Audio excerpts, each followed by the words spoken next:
Dans les vidéos précédentes, nous avons vu comment créer, déclarer et utiliser des variables. Maintenant, ce qu'il faut savoir, c'est qu'en langage de C, il existe des objets qui ont la possibilité de contenir des variables.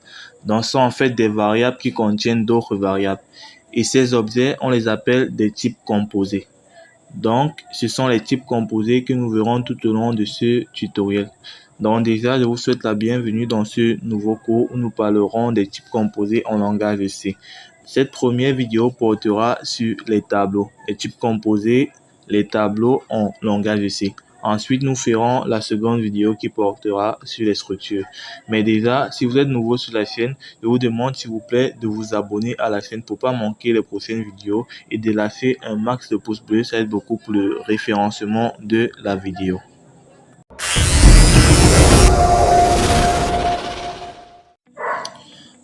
Bon, ce qu'il y a à savoir avec les tableaux, premièrement, il faut savoir que le tableau, c'est l'un des types composés du langage aussi. Donc, pourquoi ça porte ce nom type composé? C'est parce qu'en fait, c'est un type qui sera composé d'autres types, en fait.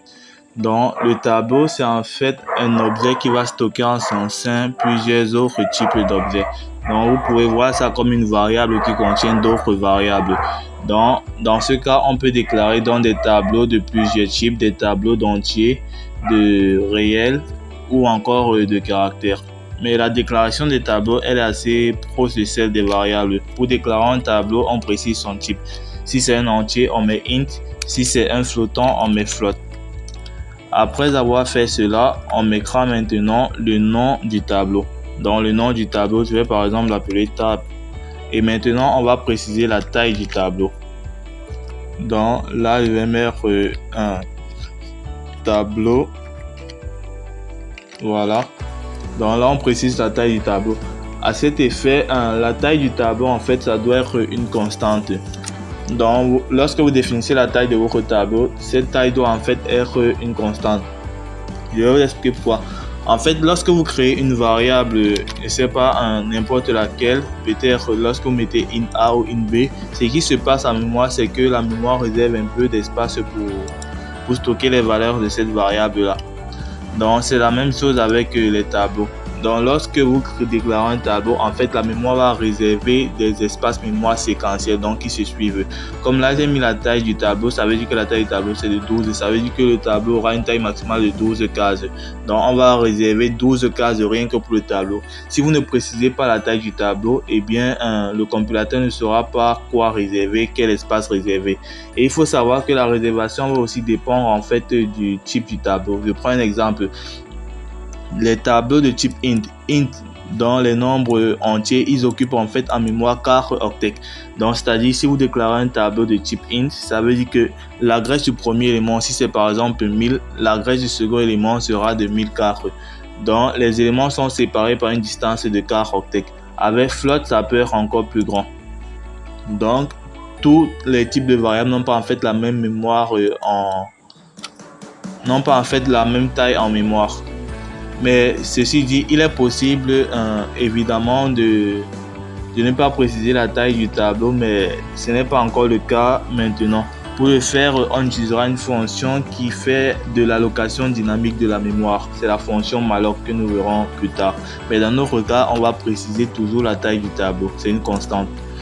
Notez que vous pouvez également déclarer la taille du tableau ici à l'aide de la commande hdefine.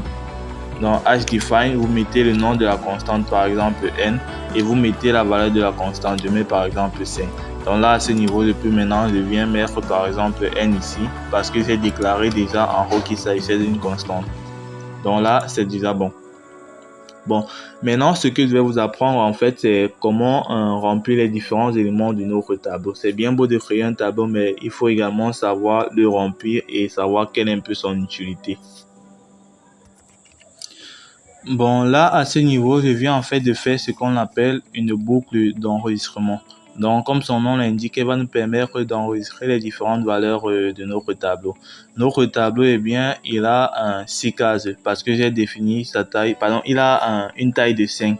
Donc, il a une taille de 5, c'est-à-dire 5 cases. Maintenant, les indices vont varier. L'indice commence à 0 et ça va s'arrêter en fait à 4. Donc, lorsqu'on va initialiser notre tableau, j'initialise mon compteur en fait à 0. Je mets une condition, je dis que i est inférieur ou égal à 5 parce que c'est que la taille du tableau, le dernier indice du tableau, ça sera 4. Donc, lorsque ça va arriver ici, 4 sera inférieur à 5. Si ça part à l'autre côté, ça va faire 5 inférieur à 5 et ça va s'arrêter. C'est pour ça que j'ai mis l'instruction d'incrémentation avec la boucle for. Donc, si vous avez des soucis à ce niveau, vous pouvez regarder les précédentes vidéos. Donc, bon, bref. Lorsque nous sommes ici, j'ai mis un printf entrer un nombre. Et là, on va lire la valeur entrée par l'utilisateur. On va la stocker dans table i. I qui prend la valeur 0 et qui va augmenter jusqu'à ce qu'il soit supérieur à 5 en fait, jusqu'à ce que la condition ne soit plus vérifiée. Dans le premier cas, il vaudra 0. Lorsque l'utilisateur va entrer un nombre, on va le stocker dans table 0, donc dans la première case du tableau. Ensuite, il prend la valeur 1, on stocke dans la seconde, et ainsi de suite jusqu'à ce qu'on atteigne la taille maximale du tableau. Donc, exécutons pour voir comment ça se comporte. Là, j'entre 8 par exemple, 2, 6, 4. Nous pouvons entrer des nombres aléatoires, ça marche. Donc là, on voit bel et bien que notre tableau est rempli. Maintenant, pour voir si, bon, dit comme ça, on ne peut pas vraiment vérifier s'il est rempli. C'est pourquoi maintenant, on va faire ce qu'on appelle une boucle de lecture. Donc, après avoir écrit les différents éléments de notre tableau, eh bien, le programme, il va nous les renvoyer tout ça. Il va nous dire l'élément 1 correspond à ceci, l'élément 2 à ça, ainsi de suite. Bon, là, à ce niveau, ce que j'ai fait, c'est ce qu'on appelle une boucle de lecture. Donc, une fois d'avoir enregistré les différents éléments de notre tableau, en fait, on va lire ces différents éléments. La syntaxe est la même que dans l'exemple précédent. Donc, pour i allant de 0 à 5, voici ce qu'on va faire. On va écrire élément pourcentage d du tableau égal à élément slash t pourcentage d slash n. Bon, le premier pourcentage de d, ça va correspondre à i plus 1. I prend la valeur 0, donc on sera la première case, ça va dire l'élément 1. En fait, la première case, ça sera i égale à 0, donc ça va faire 0 plus 1, ça va dire l'élément 1 du tableau est slash t, donc ça va mettre un petit espace et ensuite ça va dire tab 0. Donc tab 0, ça va lire sa valeur en fait. Tab 0, ça va correspondre à quoi? Tab 0, ça va correspondre au premier nombre que nous avons entré et ça va faire ainsi de suite pour tous les éléments du tableau. Donc, expérimentons un peu cela. Donc là, j'entre toujours des nombres aléatoires, histoire de voir comment ça se comporte. Donc là, vous voyez, on dit l'élément 1 du tableau est 458, ensuite 55, 32, 5 et 4 comme nous l'avons écrit. Donc notre tableau a bel et bien été rempli et maintenant il est restitué correctement. Maintenant, la question que vous devez vous poser, c'est à quoi peut servir bien un tableau. Donc, il a noté que dans certains cas, les tableaux auront une utilité assez capitale. Par exemple, on peut utiliser les tableaux, par exemple, pour calculer le produit scalaire de deux vecteurs, comme en mathématiques, ou encore calculer le produit des matrices, mais là-bas, sont des tableaux à 2 dimensions. Pour déclarer un tableau à 2 dimensions, la syntaxe est à peu près la même, mais seulement qu'ici, vous allez mettre un nouveau crochet et là, vous définissez la taille. Le premier crochet, en fait, ça va représenter la ligne et le second, c'est la colonne. Dans les lignes, c'est comme ceci et les colonnes, c'est de façon verticale. Donc, c'est comme ça qu'on déclare en fait un tableau à 2 dimensions. Mais bon, nous n'allons pas voir ça durant ce tutoriel. Maintenant, avant de terminer la vidéo, il y a un dernier type que nous allons parler, et bien c'est le type car, comme je vous l'avais promis dans la vidéo précédente. Bon, pour ce qui est de type car, bon, pour la déclaration des tableaux car, ça peut se faire de plusieurs façons. Déjà, il a noté que dans la vidéo sur les variables, vous avez dit que pour déclarer un caractère, on utilisait le mot-clé car. Donc, car permet de définir un caractère. Mais en langage C, si vous voulez par exemple définir des variables qui vont contenir des mots, il faut définir en fait des chaînes de caractères, c'est-à-dire une suite de plusieurs caractères. Et une chaîne de caractères en langage C, c'est en fait un tableau de plusieurs caractères. Dans les tableaux, en fait, de caractères sont des suites de plusieurs caractères. Donc là, il y a différentes façons de déclarer une chaîne de caractères. La première façon, c'est comme avec les autres. Là, vous mettez car dans le type, ensuite le nom et la taille. Là, j'ai initialisé avec ceci, en fait. Donc, j'ai initialisé avec ceci. Maintenant, à ce niveau également, vous mettez vous déclarez en fait, vous mettez le type, maintenant vous déclarez ça comme un pointeur en fait. En fait, si vous ne connaissez pas ce que sont les pointeurs, je vous invite à regarder la précédente vidéo. J'ai fait une vidéo dessus qui parlait des pointeurs.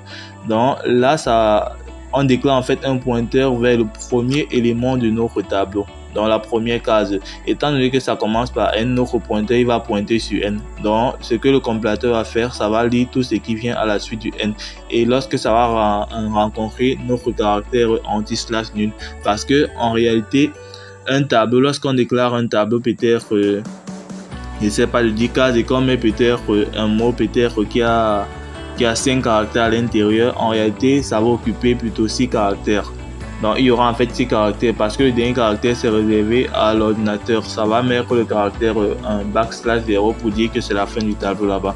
Donc, lorsqu'on déclare un pointeur vers le premier élément du tableau, ça va lire tout ce qui suit après le premier élément du tableau et ça va s'arrêter jusqu'au caractère \. Dans le caractère \, c'est un anti-slash comme ceci avec un 0. Donc c'est ça le caractère \. Mais vous ne le voyez pas lorsqu'on fait le tableau parce que l'ordinateur va le mettre par défaut. Donc la deuxième façon, c'est de mettre également les crochets vides. Vous ne précisez pas la taille. Dans ce cas-ci, c'est l'ordinateur ou plutôt le compilateur qui va déterminer automatiquement la taille à réserver dans la mémoire. Donc pour montrer que ce que je dis est vrai, j'ai préparé des petits printf. Donc je vais afficher le contenu de chacune de ces variables-ci à l'aide des différentes syntaxes que j'ai utilisées.